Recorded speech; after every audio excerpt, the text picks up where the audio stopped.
what?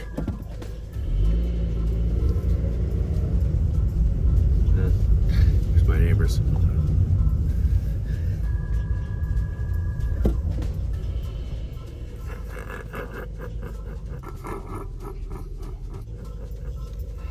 I attract them like a magnet. It's okay, man. I'd bark at me too. Oh, I didn't know anything about it. He looks bigger, but because he's bigger than Axel, but he's only like 5 months right now. Well, he's going to get his nuts chopped this next month, so that'll bring the energy down. Let me get out of the middle of the street. Take care, y'all. My neighbors, they mean well, but they were having a problem with our puppy. Everybody has a problem with our puppy. You have a problem with our puppy, and you've never even dealt with our puppy. You've just been privy to our puppy online. This thing that you and myself, that we have together. Welcome back to Monkey Shine Lab, everybody. Such as it always is. The lab itself is undergoing a great transformation, brought on by house pets and my lack of being around to deal with those house pets.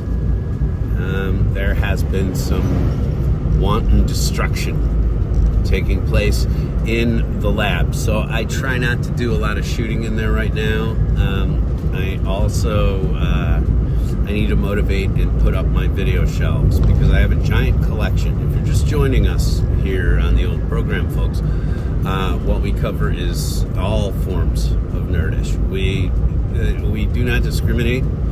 We look at Barbie as much as we look at Bakugan, as much as we look at Lego, as much as we look at anything. In addition to having to look at me, your host. It's been an interesting couple of days. Been trying to get out and hunt for nerd stuff, which is very difficult where I am. Comment below as to how things are by you. Are you having difficulty finding diecast like I am? It's been nice talking to you. Let's see what happens next. Stick around because the edit happens right.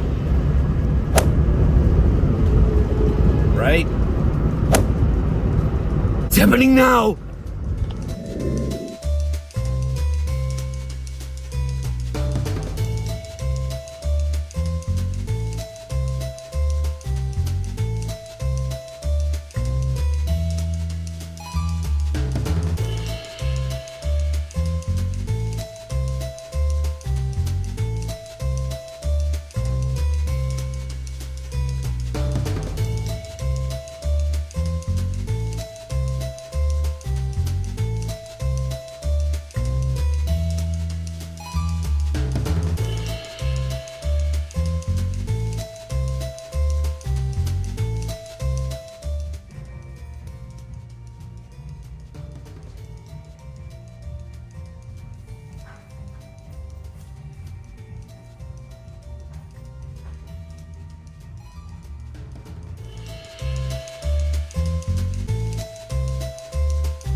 Took a little quick run through Radar there, and I did grab a couple of issues.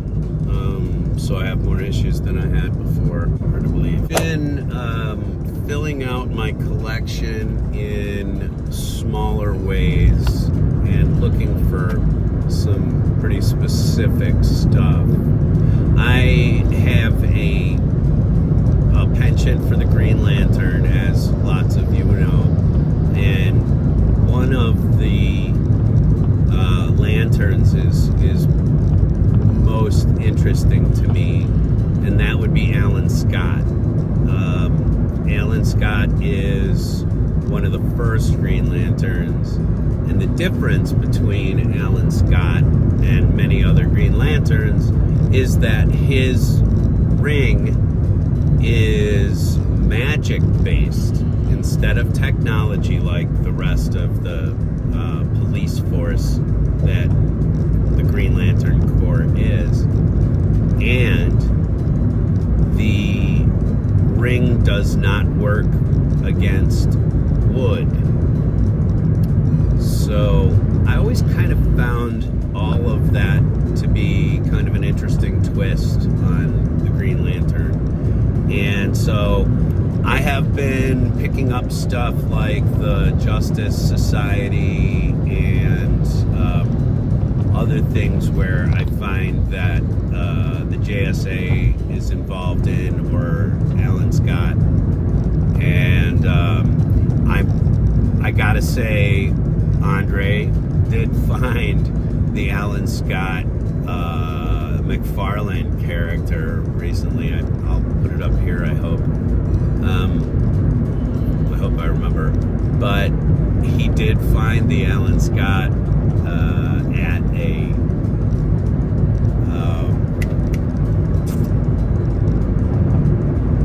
GameStop. And he sent me a picture of it, so I'll try to put it up. Anyway, I really like Alan Scott, and so I've been trying to like pick up little things, like comic books with them, and but the truth of all of it is that I'm on my way home. I'm going to show you some stuff around the lab today, because there's nothing out there. There's no new die cast. By the way, did you tell the difference between the old road and this new part of the highway? The road noise becomes significantly different on this new. It's like skating on ice. It feels so good to drive on this new highway. Anyway, miracle of editing. See you when I get home.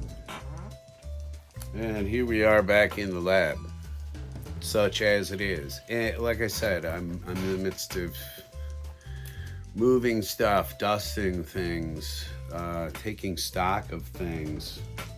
I need to oil this chair again, obviously. But I have a can to do that now. But my can is not why I'm here to talk to you now. I wanted to show you the comics that I'm picking up lately, because they're really cool. And again, I sort of withdrew from buying anything that's happening currently. There doesn't seem to be any story arcs that I feel like I'm missing out on, by the way. But I feel like if my money's going to go towards anything, it's going to be something that has a cover price of less than 60 cents. That kind of puts it in the general ballpark area of when I was collecting at the time. And I'm really deep into the All-Star Squadron right now, and Starman, which is the reason why I'm into this is that I read like a whole bunch of original JSA comics and stuff when I was a kid at a ski lodge, where they had a whole basket of comic books that the kids who owned the place, their parents who owned the place, they just kept the basket of comics filling up and up and up. So one of the things I did was I read a lot of DC, because I didn't really get a lot of DC as a kid. And they had these vintage comics in there. Who knew? If I had that comic book basket now, wow, man. But they were well loved by the time they got to me. Most of them, no covers, that kind of stuff. But it kept me riveted, the stories. And so I picked up this annual, which down here in the fine print, it says George Perez. I will pick up anything that George Perez kind of did. I believe this is a 1984. If you look up here, it says 1984, and it says number 3. So I'll be looking for the other ones in the series, and then I picked up another All-Star Squadron. I mean, look at the cover art on some of these, and let me get the glare not happening on these. But when you look at the cover art, it's just absolutely fascinating. You know, they had these really dynamic covers that drew you in. They had a big bad guy or a big monster on the cover of them. The last one being an adventure, copy of Adventure with Plastic Man and Starman again, of course. And like I said, I'm watching Stargirl. That's why I kind of like reawakened to picking up stuff of this nature. Also, it seems like this is right now an underappreciated area of comic book collecting, so it never hurts to tread where others have either already been or whatever, or pick up the things that other people don't value. You may find that you have a taste for something that just happens to be very economical.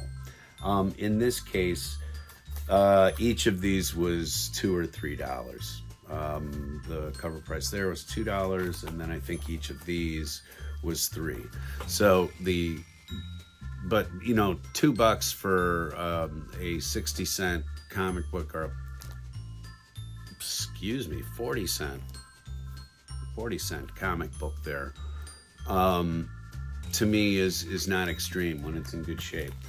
And I just love this era of art because, like I said, this is the stuff that I was seeing on the news racks at the commuter train station and stuff when I would be stuck there for a minute or two waiting for a train to try to get home from school or whatever. Anyway, that's what I've got for you here today, everybody. Please, if you think about it, like, share, and subscribe. We could use a few more subscribers. It's free. If you don't understand the whole subscription game, look it up. It's free to get a subscription, but it does a lot of good things for the programmers whom you enjoy. So if you want to kick back to people, the best and easiest way is to subscribe to their channel. All right, and I'm not saying that just for me. I'm saying that for everybody whom you enjoy here on this platform. It's a neat way to share video, but it's also basically just social media. So hit those like buttons, hit those subscribe buttons. It really helps the people who run each channel. No kidding. I will see you again tomorrow, folks. And until then, take it easy. And we know that there's a lot of people out there making content just like ours, so we really value you spending just a couple of minutes of your time with us. Take care, everybody, and we will see you soon right here at the Monkey Shine Lab. Bye.